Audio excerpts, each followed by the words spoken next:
Hello friends, এই ঠান্ডায় সবাই কেমন আছো? আশা করি ভালো আছো। কিন্তু আমি ভালো নেই, আমার একটু ঠান্ডা লেগে গেছে, নাক বন্ধ হয়ে যাচ্ছে। তো আজকের বৃহস্পতিবার, তো আমার মেনু হচ্ছে নিরামিষ। তো এই প্রথমেই আমি উচ্ছে একটু ভেজে নিচ্ছিলাম, শুধু নুন হলুদ দিয়েই, আর বেশি কিছু দিলাম না। তো উচ্ছে ভাজা আর মূলো আর মূলো শাক একসাথে দিয়ে ভাজা আর সয়াবিন আলুর তরকারি। এটাই হলো আজকের আমার বৃহস্পতিবারের মেনু। তো এদিকে সয়াবিন আলুটা সিদ্ধ করছিলাম।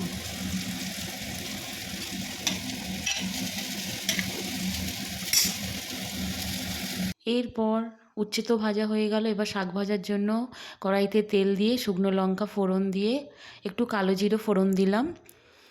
কালো জিরে ফোড়ন দিয়ে তারপর আমি মূলো প্লাস মূলো শাক একসাথে ভাজা করার জন্য দিয়ে দিলাম।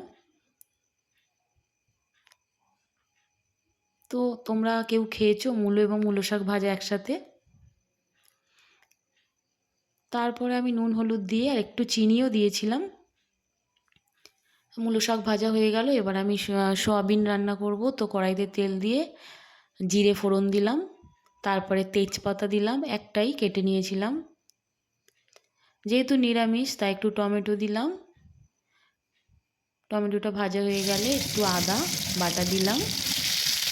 আদা আর জিরে দিয়েই করব, আর গরম মশলা, যেহেতু পেঁয়াজ আর রসুনটা দেবো না। এবারে সয়াবিন সেদ্ধটা দিয়ে দিলাম, তারপর নাড়তে থাকলাম।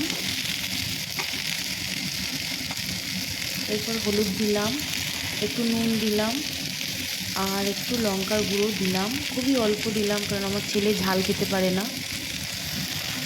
তো খুবই অল্প লঙ্কার গুঁড়োটা দিয়েছিলাম। আর কালার লঙ্কাটা শেষ হয়ে গিয়েছিলো বলে আর কালার লঙ্কাটা দেওয়া হয়নি।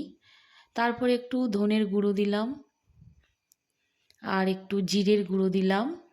সব গুঁড়োতেই চালাই, মশলা বাটাবাটির ঝামেলাতে যাই না, বেশিরভাগ দিন গুঁড়ো দিয়েই রান্না করি।